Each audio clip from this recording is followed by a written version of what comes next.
चलिए भाई ध्यान दीजिए, कल कहाँ तक हुआ था? रासायनिक अभिक्रिया का वेग।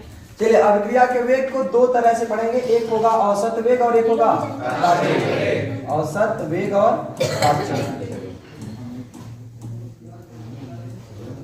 तात्क्षणिक वेग। औसत वेग को कहते हैं एवरेज रेट और इसको बोलते हैं इंस्टेंटेनियस, मतलब किसी एक फिक्स टाइम पर, सही ना। और वेग को बोलते हैं रेट। तो देखिए औसत वेग और तात्क्षणिक वेग में क्या अंतर है? तो बहुत छोटा सा अंतर है। औसत वेग क्या कहता है? उदाहरण में अगर हम कहें तो अगर कोई व्यक्ति है जो A से चल के कहां तक जाना है, इसको B तक जाना है, सही है ना। A से चल के B तक जाना है, ये देखा गया इनके बीच की दूरी कितना है? 15 किलोमीटर। कितना दूरी है? 15 किलोमीटर। और इनको जाने में टोटल समय लगता है कितना? तो मान लेते हैं 20 मिनट। कितना समय लगता है? 20 मिनट। तो कह दिया गया कि इनकी चाल बताइए और वेग बताइए। तो आप दो बिंदुओं के बीच का जब वेग बताएंगे ना, तो ये जो समय लगा है वो यहां से लेके यहां तक के बीच का है। तो अभी जो आप वेग निकालेंगे, वेग बराबर होता है दूरी बटे समय, या उसी को हम चाल कहते हैं। चाल और वेग में अंतर है, फिजिक्स में आपने पढ़ा होगा, सही ना। चाल क्या है? अदिश राशि, और वेग क्या है? और ये क्या होता है? ये फिजिक्स में देखेंगे, यहाँ पर दूरी है 15 किलोमीटर और समय कितना है भाई? 20 मिनट है ना। तो हम लोग वेग का मात्रक जनरली किलोमीटर प्रति घंटा या मीटर पर सेकंड में पढ़ते हैं। तो जब इसको घंटे में कन्वर्ट करेंगे मिनट को, तो क्या हो जाएगा? बटे 60 से भाग दे देंगे, हो गया आवर्स। तो 20 क्या ही 60, 3 चला जाएगा ऊपर तो हो जाएगा 15 45 किलोमीटर प्रति घंटा। ये जो स्पीड आई है या जो चाल आई है, जो वेग आई है, जो भी, ये इनके बीच में कौन से बिंदु का है? क्या ये बता रहा है? क्या ओवरऑल बता रहा है कि यहां से यहां तक हम पहुंचे 15 किलोमीटर था, 20 मिनट में लगा। तो कहीं स्पीड ज्यादा होगी, कहीं कम होगी। ओवरऑल ले करके एवरेज स्पीड हमने बताया कि 45 किलोमीटर प्रति घंटे की रफ्तार से चल रहे थे। तो ये जो स्पीड होता है, जो आप कैलकुलेट करते हैं फॉर्मूला लगा करके, ये औसत वेग होता है। तो तात्क्षणिक वेग क्या है? यहां से चल रहे हैं किसी भी क्षण पर, किसी भी समय पर। आपने देखा जैसे जो भी मीटर है, वाहन में मीटर लगा होता है स्पीड मापने वाला, उस मीटर में आपने देखा जो भी उसमें स्पीड बता रहा है वो किसी न किसी क्षण पर स्पीड है, उसको कहते हैं तात्क्षणिक वेग। जैसे अब यहां से यहां चल रहे भाई, बीच में आप थे, किसी ने पूछ लिया आपसे कि बताओ इस समय कितनी स्पीड से आप चल रहे हो, एट टाइम उसी समय आपने देखा और देखा मीटर बता रहा था 50 55 60 जो भी। अगर 50 है तो इसका मतलब 50 किलोमीटर प्रति घंटा ये आपका तात्क्षणिक वेग है, उस समय पर वेग है जिस समय पे आपसे पूछा गया, ठीक है। तो तात्क्षणिक वेग पर्टिकुलर किसी टाइम पर है, और जबकि औसत वेग किन्हीं दो समयों के बीच या किन्हीं दो बिंदुओं के बीच चली गई दूरी में उनके बीच लगे गए समय से भाग दे रहे हैं, तो क्या है? औसत वेग, ठीक है ना। तो औसत वेग और तात्क्षणिक वेग को पहले तो ये देख लीजिए कि अभिक्रिया के वेग को ग्राफ पे कैसे दर्शाते हैं। देखिए अगर हम कह दें एक ग्राफ, ये कौन सा अक्ष है? वाई अक्ष। और इधर भाई ये कौन सा अक्ष है? एक्स अक्ष, ठीक है। हमने कहा इधर हम दिखा देते हैं समय। वेग का ग्राफ कैसे दिखाते हैं याद है?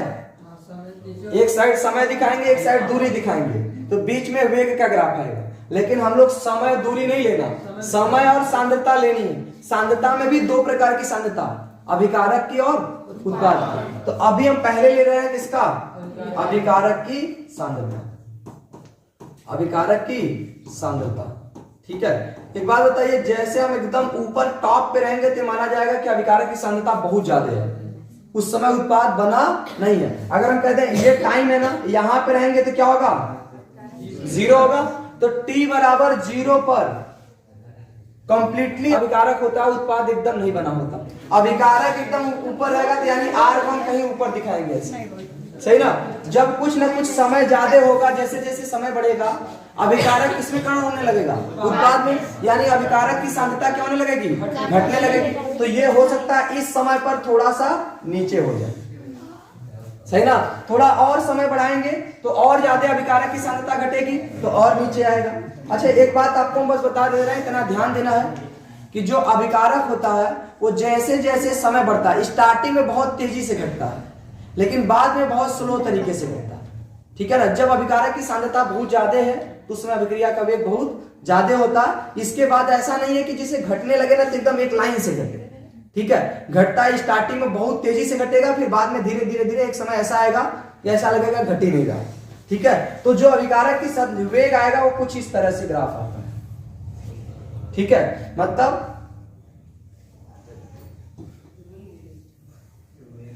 ठीक है कि स्टार्टिंग में बहुत तेजी से वेग घटता है और लास्ट में जाते जाते इसकी जो स्पीड है घटने की वो स्लो हो जाती है। सही ना, तो ये अभिकारक की तरफ से। अगर हम कहते हैं उत्पाद को लिखना है तो ये हो जाएगा 0, इधर क्या लिख रहे हैं, समय। सही है ना, इधर समय हो गया और इधर क्या हो गया, उत्पाद की सांद्रता, उत्पाद की सांद्रता। तो ऐसी स्थिति में आपको भी पता है कि जब समय 0 हो तो उत्पाद बना ही नहीं होता। जब समय 0 हो तो उत्पाद बनता है नहीं, वो भी 0 रहता है, इसलिए ये यहीं पे ग्राफ रहेगा। भाई ये जैसे जैसे ये घटेगा वैसे वैसे क्या होगा, बढ़ेगा। तो ये स्टार्टिंग में तेजी से घट रहा है, ये स्टार्टिंग में तेजी से बढ़ेगा। सही है ना, ये लास्ट में स्लो घटने लगता है और एक समय ऐसा आता है कि ऐसा लग रहा है कि घट ही नहीं रहा, तो वैसे ये लास्ट में स्लो तरीके से बढ़ने लगे। जैसे जैसे ऊपर जाते हैं तो सांद्रता बढ़ती है, इधर जाते हैं तो समय बढ़ता है। तो देखो स्टार्टिंग में कम ही समय बढ़ने में सांद्रता बहुत ज्यादा हो गई, अभी उत्पाद की सांद्रता बढ़ गई। इसका जैसे जैसे आगे समय बढ़ता है तो उत्पाद की सांद्रता स्लो तरीके से बढ़ती है। ठीक है ना, तो जब एकदम पूरी तरह से उत्पाद मैक्सिमम हो जाएगा, अभिकारक क्या हो जाएगा, 0 हो जाएगा, तो कहेंगे रिएक्शन पूर्ण हो चुकी है। सही ना, तो एक नॉर्मल अभिक्रिया के लिए हमने वेग को दर्शा दिया। तो देखिए ये यहां से चला है, यहां से, और इधर कहीं तक जाकर के समाप्त होगा। तो आप किसी भी बिंदु पर एक स्पर्श रेखा खींच लीजिए। जैसे इस ग्राफ पे कहीं भी एक स्पर्श रेखा खींच लीजिए आप। जैसे ये हो गया इसकी स्पर्श रेखा, ये क्या हो गया इसका स्पर्श रेखा। आपको निकालना है वेग, तो देखो कैसे निकलेगा, ध्यान समझो। ये मान लिया सांद्रता है, हमने कहा देखिए ये कहीं ना कहीं कोई ना कोई मात्रा है। अगर हमको इसका वैल्यू निकालनी है तो देखो हम यहां से निकालेंगे, ये हमारा थीटा है, और जो ये ढलान है ना, ढलान यही हमारे निकालेगी सांद्रता। और आपको एक बात और बता देते हैं, जब थीटा निकालते हैं आप थीटा, तो ऐसे लिखते हैं टेन थीटा बराबर। सही ना, टेन थीटा बराबर क्या होता है, लंब बटे आधार, और यही ढलान बताता है। और ढलान ही किसी चीज की वेग बताती है, ढलान ही किसी चीज का क्या बताता है, वेग। तो यहां से निकालेंगे, देखो पहले ये आएगा बटे ये आएगा। तो भाई हम कह रहे हैं इतना बड़ा नहीं, अगर आप ऐसे छोटा सा भी ऐसे बना लें, ऐसे सपोज में कि मान लेते हैं T1 टाइम पे अभिकारक की सांद्रता इस पर थी, इसको हमने मान लिया ये क्या है, R1। सही ना, यहां पर हमने देखा कि मान लेके चलते हैं, यहां पे हमको निकालना है, तो हमने कहा T2 टाइम पे इसकी सांद्रता कितनी हो गई, R2 हो गई। सही ना, तो यहां हो गया T1, यहां हो गया T2। तो ऐसी स्थिति में अगर आप डेल्टा T निकालेंगे या टेन थीटा निकालेंगे, ये भी थीटा होगा तो ये भी क्या होगा, थीटा। तो यही अगर हम कहते हैं वेग जो होगा वो टेन थीटा को बताएगा, और टेन थीटा क्या होगा, इतना बटे इतना। तो इसको निकालेंगे कैसे, ध्यान समझो। ये पूरा है R1, पूरा क्या है R1, और यहां से यहां तक है R2।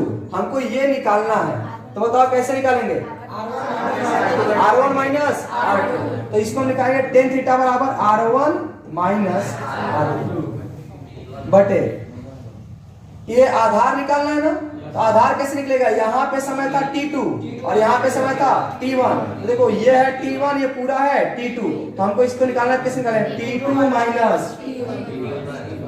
तो यही हमारा भी है, यानी रेट है। और रेट कैसे निकालेंगे, देखो R1 में से R2 घटा देंगे, यानी ऊपर वाली सांद्रता से नीचे वाली सांद्रता को घटा देंगे, प्लस में ही आएगा, क्योंकि R1 प्लस होगा, बड़ा होगा, R2 छोटा होगा। नीचे देखो T2 बड़ा होगा, T1 छोटा होगा, तो हमारा वेग ऑलरेडी यहाँ से कैलकुलेट हो जाएगा। अगर इस पे निकालनी है ना, तो किसी भी एक बिंदु पे क्या खींच दीजिए, एक स्पर्श रेखा खींच दीजिए ऐसे। सही ना, जैसे मान के चलिए यहाँ पे कोई एक स्पर्श रेखा है, ठीक है। अगर स्पर्श रेखा है तो इस पे भी आपको कोण ही बनाना है, टेन थीटा। वही टेन थीटा आप कैलकुलेट कर लेंगे तो आपका आंसर हो जाएगा वेग। तो इस पे टेन थीटा आप कैसे बना सकते हैं, ढलान ऐसे होता है भाई। अगर यहाँ x अक्ष से ढलान निकालनी है तो x अक्ष ये है, तो ये ढलान है, तो इसका x अक्ष ऐसे होगा। तो एक हम एक छोटा सा कोई यहाँ पे इसी बिंदु पर हमने कहा एक ऐसा छोटा सा त्रिभुज बना लेते, ठीक है। तो यही हमारा होगा थीटा, और ये निकलेगा कैसे, देखिए ये ऊपर वाला क्या होगा R2, और इसके नीचे वाला कुछ ना कुछ सांद्रता होगा, सांद्रता इधर से जा रहा है उधर में, यानी नीचे वाला होगा P1 और ये होगा P2। तो नीचे वाला P1 और ऊपर वाला P2, और इस पर जो समय होगा ये होगा T2, और इसके पहले वाले पर समय क्या होगा T1। तो हम कहते हैं इसमें tan थीटा निकालेंगे तो क्या होगा, लंब बटे आधा, तो लंब हो जाएगा इतना, तो इसको हम निकालेंगे P2 माइनस P1 अपन यहां निकालेंगे T2 माइनस P1। अब यहां से हम कहें बड़ा कौन है, P2 ही बड़ा है, तो P2 में से P1 घटाएंगे तो क्या होगा भाई, पॉजिटिव आएगा, और T2 में से T1 घटाएंगे तो भी पॉजिटिव आएगा, क्योंकि T2 समय ज्यादा है, T1 समय कम है। ग्राफ में इस बिंदु से जितना ज्यादा दूर रहेगा उसकी वैल्यू उतना ज्यादा होगी। आपके दिमाग में आएगा सर यहाँ ऊपर का है R1 लिखे, नीचे का R2 लिखे, क्योंकि वो ऊपर से घटते आ रहे हैं। तो स्टार्टिंग वाली जो वैल्यू थी वो स्टार्ट की थी R1, और नीचे जैसे जैसे जाएंगे R2, और इसमें स्टार्टिंग तो यहाँ नीचे से हो रहा है ना, तो नीचे साइड P1 ऊपर साइड P2। तो इस तरह से हमने निकाल लिया इसका वेग। क्या ये औसत वेग है या तात्क्षणिक वेग, तो मैंने किसी स्पर्श बिंदु पर निकाला है, यहां भी मैंने किसी स्पर्श बिंदु पर निकाला है, तो ये वेग है पूरा ऐसे। लेकिन वेग किसी एक पार्टिकुलर टाइम पर अगर बताया जाए तो कौन सा वेग होता है, तात्क्षणिक वेग। यहां भी कौन सा वेग है, तात्क्षणिक वेग। ठीक है ना, तो इस तरह से ग्राफ बनाया जाता है। और एक नॉर्मल ग्राफ अगर कहते हैं वेग का बनाने का, तो बस कुछ नहीं करना, अभिकारक की सांद्रता समय, और ये समय के साथ क्या होगा, घटेगा। और इसमें बनाना होगा तो ये उत्पाद की सांद्रता, ये समय, और ये समय के साथ बढ़ेगा। किसी कोई दिक्कत, तो यही है इस अभिक्रिया के वेग का ग्राफ। और अगर हम कहें औसत वेग को दिखाना, तो औसत वेग के लिए कोई पर्टिकुलर टाइम पे निकालने की आवश्यकता नहीं है, आप कहीं भी निकाल लीजिए। जैसे कह दीजिए कि हमको इसके और इसके बीच निकालना है, तो डायरेक्ट यहां से ऐसे बना लीजिए त्रिभुज, सही है ना, पूरा जीरो से लेकर के अंतिम तक। और वो किसका निकलेगा, औसत वेग, वो किसी पर्टिकुलर टाइम पे नहीं होगा। ठीक है, तो ये अभिक्रिया का वेग का ग्राफ है। अब इससे रिलेटेड कुछ क्वेश्चन समझ लीजिए, ताकि वेग निकालना और अब संवहन दर, निर्माण दर, ये सारी चीजें क्लियर हो जाए। ठीक है, तो ग्राफ पे कोई दिक्कत है, एकदम नॉर्मल सा है कि जब अभिकारक की सांद्रता ज्यादा रहेगी तो वेग भी ज्यादा रहेगा, जैसे जैसे सांद्रता घटती है वेग भी घटता है। तो एक कम ही समय में यहाँ स्टार्टिंग बहुत ज्यादा परिवर्तन हो गया, इसका मतलब स्टार्टिंग में इसका वेग ज्यादा था, परिवर्तन कितना तेजी से हो रहा है समय के साथ वो देखना। लास्ट में जाते जैसे जैसे जैसे समय बढ़ रहा है, हम कह रहे हैं कि अब की बार देखो यहां से यहां तक समय बढ़ गया और वेग केवल इतना परिवर्तित हुआ सांद्रता, सही है ना। तो जब केवल इतना ही परिवर्तित हुआ है, तो इसका मतलब है कि स्टार्टिंग में थोड़े से ही समय में पूरी सांद्रता बहुत ज्यादा परिवर्तित हो गई। इसका मतलब कम समय में ज्यादा सांद्रता परिवर्तन होगा ना, मतलब स्टार्टिंग में वेग ज्यादा था, और लास्ट में जाते जाते कम ही समय में, मतलब बहुत ज्यादा समय में सांद्रता बहुत थोड़ा सा परिवर्तित हो रहा है, इसका मतलब वेग कम होगा। यहां पर देखो स्टार्टिंग में अगर हम कहते हैं थोड़े से समय में अगर देखा जाए तो पूरा सांद्रता में इतना परिवर्तन हो गया, थोड़े समय में सांद्रता ज्यादा परिवर्तित हुआ, इसका मतलब वेग ज्यादा है, वेग ज्यादा है भाई। स्टार्टिंग में कम ही समय, देखो यहां से लेकर के यहां तक कम ही समय लगा ना, इसमें परिवर्तन ये है सांद्रता का। अगली बार देखो यहां से यहां तक अगर हम उतना ही समय लें तो देखो सांद्रता इतना, यानी परिवर्तन कितना हुआ, अगली बार इतना ही परिवर्तन हुआ। तो स्टार्टिंग में ज्यादा परिवर्तन हुआ उतने ही समय में, और लास्ट में जाते जाते उतने ही समय में कम परिवर्तन हो रहा। थोड़ा हम और आगे जाएं तो और ज्यादा समय में देखो इतना परिवर्तन होगा, यानी एक्स्ट्रा ये बढ़ा बस, सही है ना। तो परिवर्तन ना वेग बता रहा है कि एक निश्चित समय में कितना परिवर्तन होगा, तो यहां कम समय में ज्यादा परिवर्तन हुआ स्टार्टिंग में, लास्ट में जाते जाते उतने ही समय में परिवर्तन कम हो रहा है, इसका मतलब वेग स्टार्टिंग में ज्यादा था और लास्ट में क्या हो जा रहा है, कम। उत्पाद में स्टार्टिंग में कम ही समय में ज्यादा परिवर्तन हो गया, मतलब स्टार्टिंग में वेग ज्यादा है और लास्ट में जाते जाते वेग क्या हो जा रहा है, कम हो जा रहा है। स्टार्टिंग में अभिकारक की सांद्रता ज्यादा तो वेग भी ज्यादा, अभिकारक की सांद्रता जैसे जैसे कम हो रही है वेग क्या हो रहा है, कम हो रहा है। उत्पाद में उत्पाद की सांद्रता स्टार्टिंग में कम रहती है तो वेग ज्यादा होता है, और जैसे जैसे उत्पाद की सांद्रता बढ़ रही है ना, तो जो परिवर्तन है वो घट रहा है मतलब अभिक्रिया का वेग घट रहा है। तो अभिक्रिया का वेग चाहे अभिकारक हो चाहे उत्पाद है, जब अभिकारक की सांद्रता ज्यादा होगी तो वेग अभिक्रिया का ज्यादा होगा, जब उत्पाद की सांद्रता ज्यादा होगी तो अभिक्रिया का वेग कम होगा, क्योंकि परिवर्तन कम होगा। परिवर्तन को अभिक्रिया का वेग कहते हैं। सही ना, कि एक निश्चित समय में कितना परिवर्तन हो रहा है, क्या हो रहा है, अभिक्रिया का वेग है। ठीक है, ये कहते हैं, इससे मत समझिए कि ये तो ग्राफ और समय के बीच दिखाया गया ना, तो ये बता रहा है कि स्टार्टिंग में वेग बहुत तेजी से बढ़ा, लास्ट में देखो स्लो स्लो बढ़ने लगा। सही ना, और इसमें स्टार्टिंग में बहुत तेजी से घटा और लास्ट में स्लो तरीके से घटने लगा। सही है, इसका मतलब है कि स्टार्टिंग में जब अभिक्रिया की सांद्रता ज्यादा थी तो अभिक्रिया का वेग ज्यादा था, और धीरे धीरे जब सांद्रता कम होने लगी तो अभिक्रिया का वेग भी कम होने लगा। और इसमें जब उत्पाद की सांद्रता कम थी तो अभिक्रिया का वेग ज्यादा था, जैसे जैसे उत्पाद की सांद्रता बढ़ने लगी अभिक्रिया का वेग कम हुआ। सही है, तो इस ग्राफ से ये समझना है, मतलब वेग कहीं सांद्रता को नहीं देखना, वेग परिवर्तन को दिखाता। ठीक है, आगे बढ़े भाई।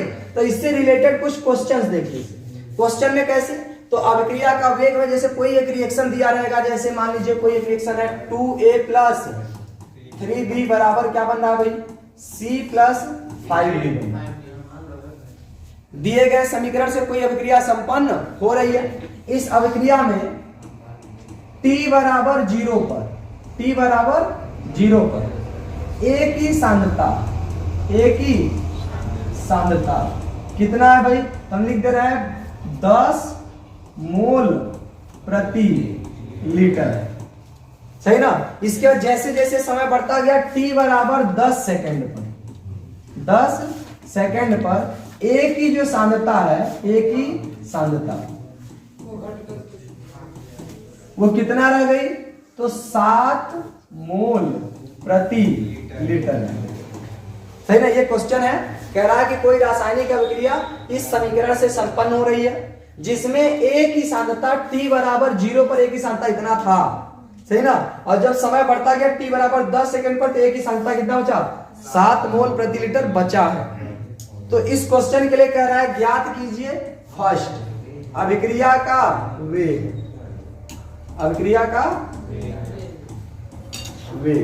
और दूसरा, अच्छा वेग को औसत वेग कह सकता है। सही ना, दूसरा तो यहां वेग नहीं बल्कि क्या चीज, औसत। और आपको एक बात और बता दें कि जब क्वेश्चन ऐसे पूछेगा ना तो औसत वेग पूछेगा, लेकिन जब ऐसे ग्राफ से पूछेगा, जैसे ये कोई ग्राफ है, इसके लिए भी एक क्वेश्चन बना दे रहे हैं और इसमें भी सॉल्व कर देंगे। मान लीजिए इधर R दिया अभिकारक की सांद्रता, क्या दिया है, अभिकारक की सांद्रता, और इधर क्या दिया है, समय, और कोई ग्राफ इस तरह से आ रहा है। ठीक है ना, ऐसा कोई ग्राफ आ रहा है, इसमें ऐसे दिखाया हुआ है, कैसे डॉट डॉट किया है, फिर यहाँ पे ऐसे डॉट डॉट किया है, ठीक, फिर ऐसे डॉट डॉट किया है, फिर यहाँ पे डॉट डॉट किया। सही है, यहाँ पे कह दिया कि यहाँ पे सांद्रता था 10। अच्छा, सांद्रता को किसमें दिया, R का मान, तो ये दिया मोल प्रति लीटर में, और इधर समय दिया है मान लीजिए मिनट में। समय किसमें दिया है, मिनट में। कह रहा है यहाँ पर 10 है, यहाँ पर हम आए तो कितना बचा, 8 हो गया। कितना हो गया भाई, 8। यहाँ समय था 5, यहाँ हो गया कितना, 12। ठीक है, तो ये इस पर आपसे क्वेश्चन पूछ सकता है कि इसके लिए तात्क्षणिक वेग की गणना कीजिए। सही है, तो एक क्वेश्चन यहाँ पर है, ये कोई क्वेश्चन नंबर 2 मान लेते हैं, और ये आपका क्वेश्चन नंबर 1। ये दोनों का आपसे वेग निकालना। ऐसा क्वेश्चन थोड़ा बढ़िया होता है, बढ़िया लेवल मतलब दिखने में भले ग्राफ से है लेकिन है आसान, लेकिन ऐसे क्वेश्चन में थोड़ा आसानी। देखो अब इसको सांद्रता कैसे निकालेंगे, तो पहला निकालना है अभिक्रिया का औसत वेग, और दूसरा निकालना है A और B के विघटन की दर, और तीसरा निकालना है आपका C और D के संभवन की दर। सही ना, ये अगर इस तरह से क्वेश्चन आएगा तो 3 चीजें पूछ सकता है। भाई अभिक्रिया का औसत वेग, तो देखिए ऐसे क्वेश्चन को सॉल्व करने के लिए पहले आपसे यहां से वेग लिखना पड़ेगा। सही ना, वेग लिखेंगे तो बताओ वेग कैसे लिखेंगे, यहां लिखेंगे delta A upon delta T। सही ना, और 2 से क्या कर देंगे भाग, और यहां लगाएंगे माइनस, और इसी के बराबर होगा कौन, B के जगह पे delta B upon delta T। और यहाँ भाग देंगे 1/3 और माइनस, अभिकारक है तो माइनस। उत्पाद के लिए क्या लगाएंगे यहाँ पर डेल्टा सी बटे डेल्टा टी, और यहाँ क्या लगाएंगे भाई बताइए, प्लस में कोई संख्या नहीं है तो भाग नहीं देना, ठीक। और यहाँ बनेगा डेल्टा डी बटे डेल्टा टी, और यहाँ क्या हो जाएगा 1/, ठीक है। और इसमें दिया गया जितने भी वैल्यू है सब की सब अभिक्रिया का औसत वेग है, और आपको यही औसत वेग की गणना करनी है। तो देखिए हम पहले ए के लिए दिया ना सांद्रता, जहां से दिया स्टार्टिंग वेग वहीं से स्टार्ट करेंगे। अगर बी के लिए दिया होता तो बी से सांद्रता अभिक्रिया के वेग निकालते। तो अभी आपको ए के लिए दिया यानी आप इससे सॉल्व कर पाएंगे। देखिए ये जो स्टार्टिंग में दिया है ना ये हो जाएगा A1 और ये हो जाएगा A2, या ऐसे समझिए ये अभिकारक है ना, अभिकारक है तो ऐसे समझिए ए के लिए दिया है, ए के लिए R1 यानी स्टार्टिंग में अभिकारक की सांद्रता कितनी थी 10 मोल प्रति लीटर, 10 मोल प्रति लीटर। कब? जब T1 क्या था, T1 0 होने का मतलब क्या है, प्रारंभ में सांद्रता, यानी अभिक्रिया के स्टार्ट होने के प्रारंभ में सांद्रता। अगर हम कहें R2 कितना है भाई बताओ, ये हो गया 7 मोल प्रति लीटर। कब? जब समय कितना था 10 सेकेंड। इसके लिए आपको निकालना अभिक्रिया का वेग, तो कौन सा वेग, औसत वेग। तो औसत वेग यहाँ ए से ही निकालना है, यहाँ हो जाएगा -1/2। ए के स्थान डेल्टा ए के स्थान पे क्या लिखेंगे R2 माइनस ए का मतलब है ए के लिए सांद्रता लिखी जा रही है, लेकिन सांद्रता अभिकारक है इसलिए हम लोग R लिख रहे हैं। आप चाहे तो ए के स्थान पे A2 माइनस A1 भी लिख सकते हैं, सही ना। A2 ही कर दे, चले कोई दिक्कत है। ए के लिए बस इतना समझना, और नीचे टी के स्थान पे क्या हो जाएगा T2 माइनस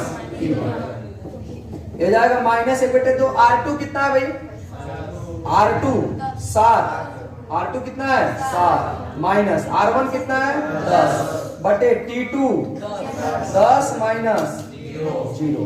तो ये क्या हो जाएगा भाई, देखो 10 से 7 जाएगा -3, माइनस पूरा माइनस होगा तो प्लस 3 बटे 10 में से 0 गया 10, 10 दूना 20 आ गया मोल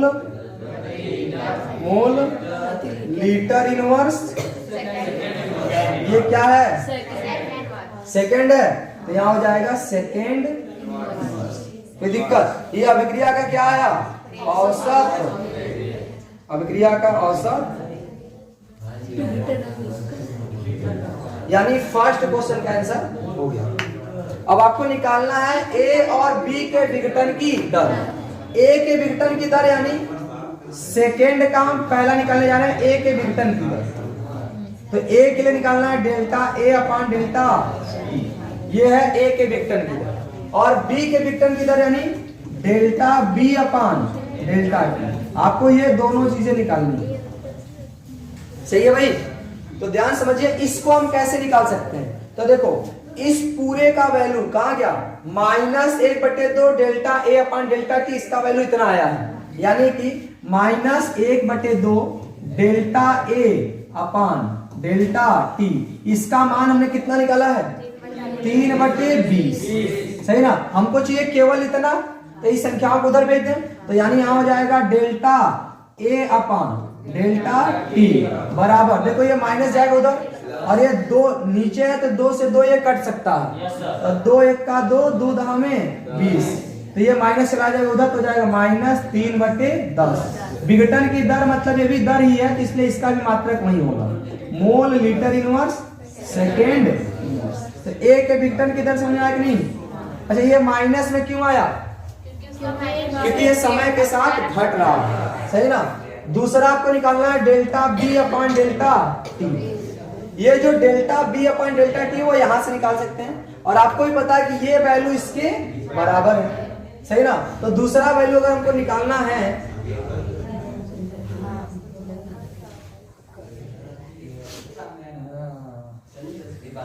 इनको उधर रख देते हैं साइड।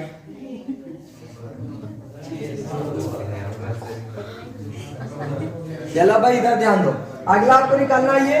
तो देखिए इसको कैसे निकालेंगे, आपको यहां से इस फॉर्मूले से क्या पता चल रहा है, ये ए वाला और ये बी वाला दोनों बराबर है, इसलिए यहां से लिखेंगे -1/2 delta A upon delta T, ये बराबर होगा -1/3 delta B upon delta t के।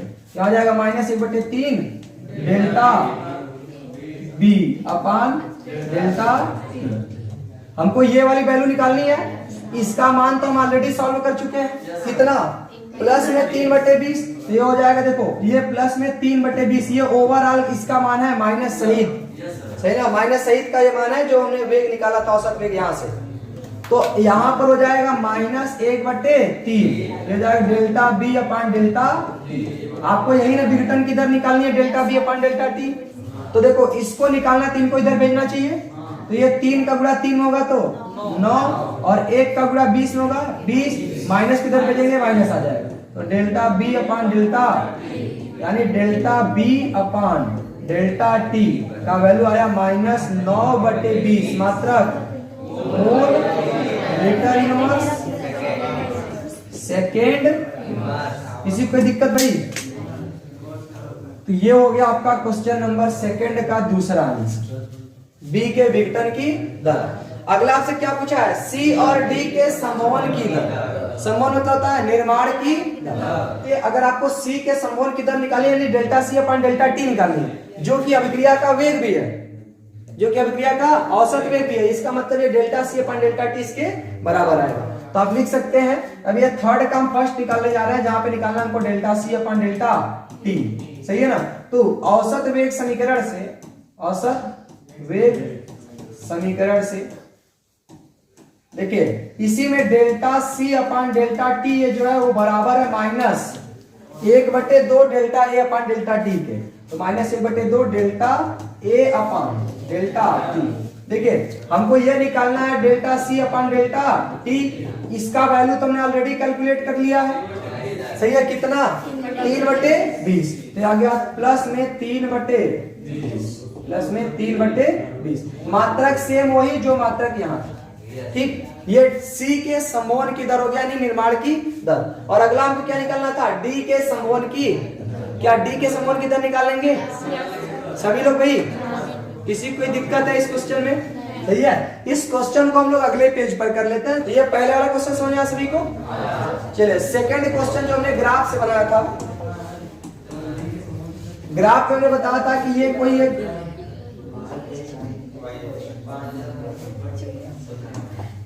थोड़ा बात कम करो जी।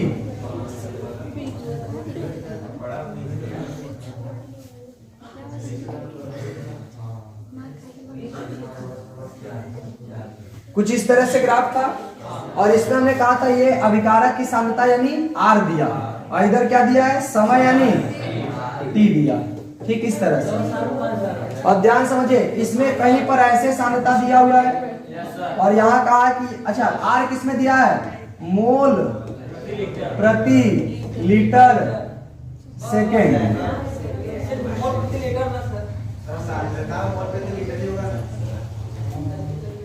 अब ठीक है, सही ना, मोल प्रति लीटर। देखो वैल्यू हम रख देते हैं, जैसे मान के चले यहाँ पर दे दिया है 10, यहाँ पे दे दिया है 8 दिया था। चलिए अब ध्यान समझिए, ये जो वैल्यू है जानते हैं कहाँ की है? ये सांद्रता रियल में इस पर है, और ये कहाँ इस पर है, तो इसका समय होगा कि नहीं?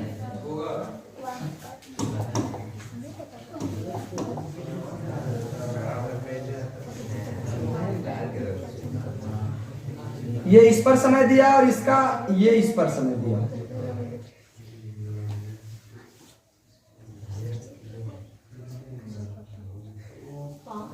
ठीक है भाई, यहाँ पे कितना दिया था? 5 सेकेंड, और यहाँ पर 12 सेकेंड, और समय मान लेते हैं किसमें दिया है? सेकेंड।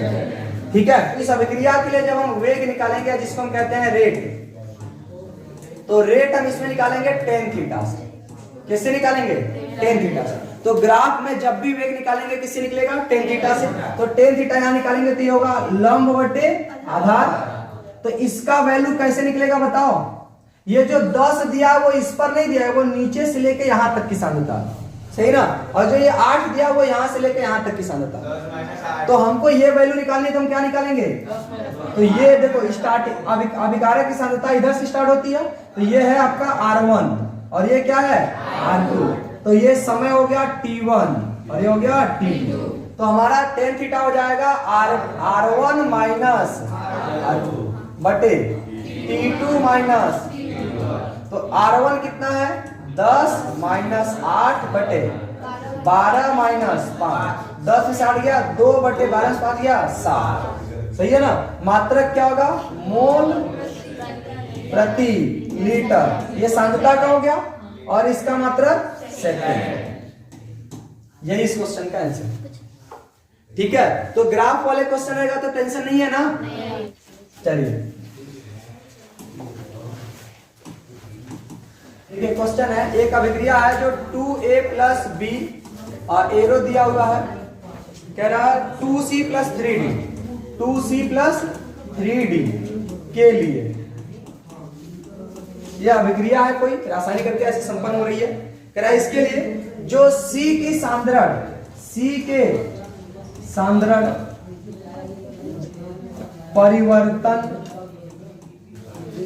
परिवर्तन की दर, सही है, परिवर्तन की दर 1 मोल 1.0 है mole litre inverse second inverse, litre inverse और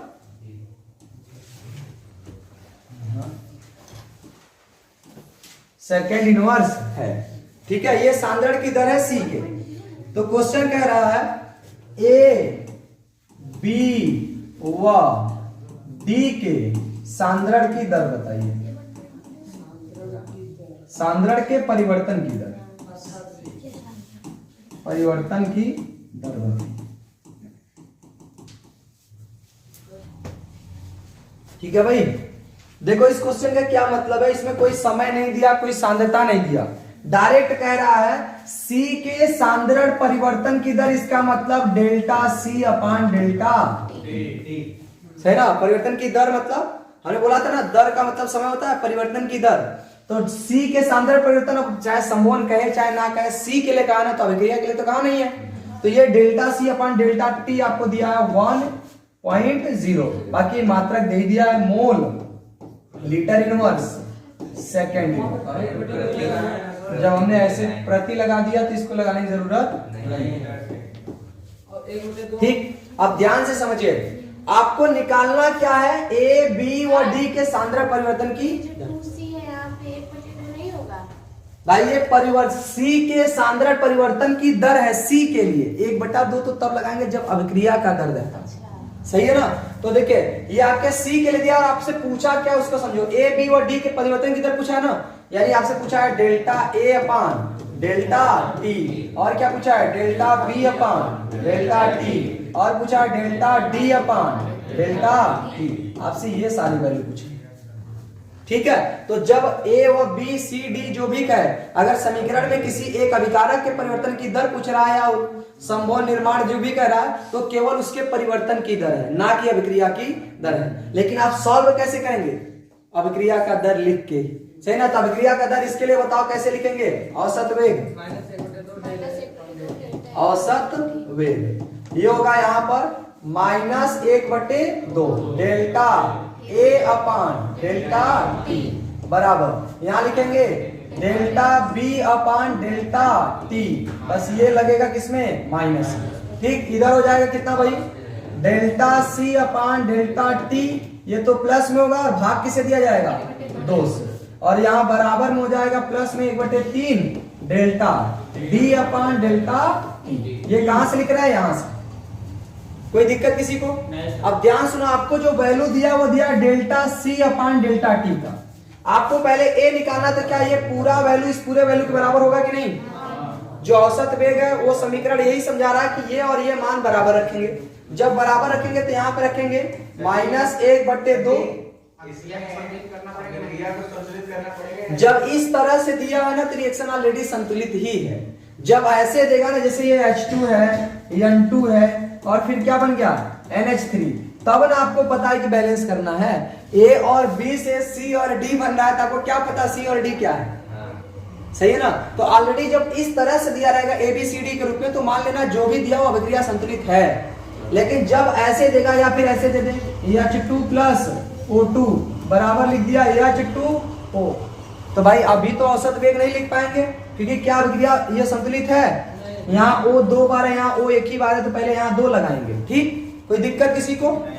तो इसमें ऐसे जब रिएक्शन दिया रहता है A B C D के रूप में, तो ये मान के चलिए कि अभिक्रिया क्या दिया है, संतुलित है। ठीक, तो देखिए ये पूरा आपका बराबर हो जाएगा किसके,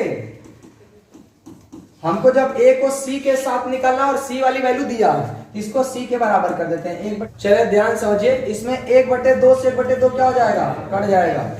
आपको केवल क्या निकालना है, delta A upon delta T। तो देखो ये माइनस को उधर भेज दें तो ये हो जाएगा delta A upon delta T, ये हो जाएगा माइनस, और डेल्टा C अपान डेल्टा T की वैल्यू दिया था कितना, 1। बस यही तो हमारा आंसर हो गया, मोल प्रति लीटर। कोई दिक्कत भाई? तो ये पहला समझ आया कि नहीं? हाँ, इनका कहना है कि ये क्यों नहीं लिखे भाई, ये इसके भी बराबर है, ये इसके भी बराबर है, ये इसके भी बराबर है, सही ना। तो आप यहां पर जैसा वैल्यू देखो C के पदों में दिया था मैंने, इसलिए C वाला वैल्यू रखा और हमको A का निकालना था, सही ना। तो आप इसको इसके ही नहीं, इसके भी बराबर कर सकते हैं, इसको इसके भी बराबर कर सकते हैं। अगर हम इसको इसके बराबर करते तो आपको डेल्टा B डेल्टा T दिया था क्या, नहीं दिया था, तो आप मान किसका निकालते, इसलिए कोई ऐसी वैल्यू जो दिया है उसको और कोई ऐसी वैल्यू जो ज्ञात करना है उसको बराबर करेंगे। ठीक है, तो यहां पर हमने निकाल लिया delta A upon delta T। कोई दिक्कत है क्या भाई? नेक्स्ट देखिए हमको निकालना है डेल्टा B अपान डेल्टा T। तो अब हम डेल्टा B अपान डेल्टा T को ऐसे किसी पदों के बराबर में करेंगे जो वैल्यू हम ज्ञात किए हैं या दिया है। तो अब हम इसको इसके भी बराबर कर सकते हैं, इसको इसके भी बराबर कर सकते हैं। तो देखिए दूसरा, ये तो फर्स्ट हमारा क्वेश्चन हो गया ये वाला। दूसरा हम निकालने जा रहे हैं डेल्टा B अपान डेल्टा T के लिए, तो इसको हम चाहे इसके या इसके बराबर कर सकते हैं क्योंकि दोनों वैल्यू पता है। तो अभी हम निकालने जा रहे हैं माइनस डेल्टा B अपान डेल्टा T। तो देखो ये बराबर होगा किसके, 1/2 डेल्टा C अपान डेल्टा। अभी भी किसी क्वेश्चन है कि हमने बराबर क्यों किया, ये सब आपस में एक दूसरे के बराबर है। अब ध्यान समझिए, हमको ये वैल्यू निकालनी है, तो हो जाए माइनस को उधर भेज देते हैं, तो हो जाएगा डेल्टा B अपान डेल्टा T, सही है। और इधर देखो क्या हो जाएगा, माइनस 1/2 और डेल्टा C अपान डेल्टा T यहां दिया था कितना, 1। तो बताओ ये भाग दे देंगे तो कट जाएगा क्या, 1 का आधा 0.5, 1 का आधा 0.5 माइनस 0.5 मात्रक मोल प्रति लीटर सेकंड। ठीक है, ये हो जाएगा डेल्टा B अपान डेल्टा। बता कोई दिक्कत? देखो आपको ना बहुत गौर से ये पकड़ना है कि जो वैल्यू दिया वो किसका मान दिया है। ठीक, आगे बढ़े। अगला देखो निकालना है आपको डेल्टा D अपान डेल्टा T। तो आप इसमें चाहे डेल्टा C अपान डेल्टा T को इसके बराबर कर लीजिए, चाहे किसी को, क्योंकि आप इधर से सब मान आपको पता चल चुका है, सही ना। तो आप इसके बराबर कोई भी कर सकते हैं, वहां से डेल्टा D अपान डेल्टा T निकाल लेंगे। किसी को कोई दिक्कत? आगे बढ़े भाई। चलिए एक नेक्स्ट क्वेश्चन 2 N2O5, N2O5 ये विघटित हो रहा है 4NO2 plus O2, 4NO2 plus O2, ये रिएक्शन के रूप में विघटित हो रहा है। अब क्वेश्चन क्या रहा है उसको सुनिए।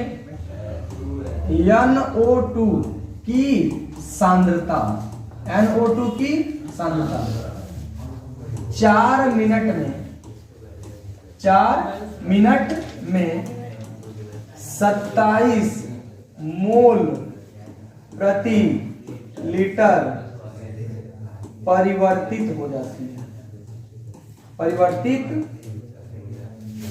हो जाती है, सही है।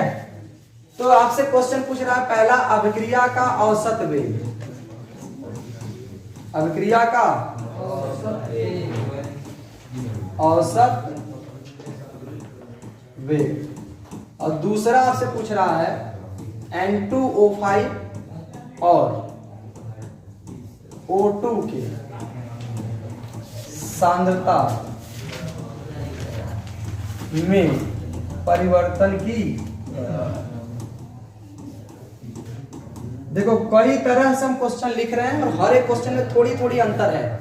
ठीक, ध्यान से पहले देख लीजिए, इसमें दिया क्या है कि 4 मिनट में इतना परिवर्तित हो जाता है ना। इसके पहले क्वेश्चन में क्या था, कह रहा था C के सांद्रण परिवर्तन की दर पूछ दिया था, सही ना। इसके पहले क्वेश्चन में क्या दिया था, ये तो ग्राफ से हो गया।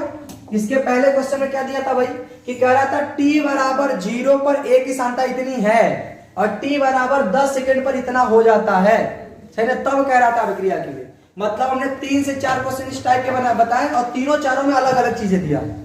इसमें आपको A1 A2 T1 T2 दिया था, सही ना। और इसमें क्या दिया था भाई, इसमें डायरेक्ट परिवर्तन की दर यानी डेल्टा C अपन डेल्टा T दिया था। और जो अभी क्वेश्चन लिखे हैं इसमें क्या दिया, देखो NO2 के सांद्रता 4 मिनट में इतना परिवर्तित हो गई, ये डायरेक्ट परिवर्तन है, सही है ना। ये डायरेक्ट क्या है, परिवर्तन है, कोई वेग या कोई परिवर्तन की दर नहीं, केवल परिवर्तन है। परिवर्तन किसका, NO2 का, यानी डेल्टा, ये डायरेक्ट दिया डेल्टा NO2 का,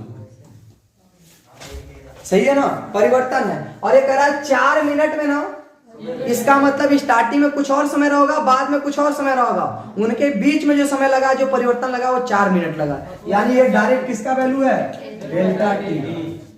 समझाया कि नहीं।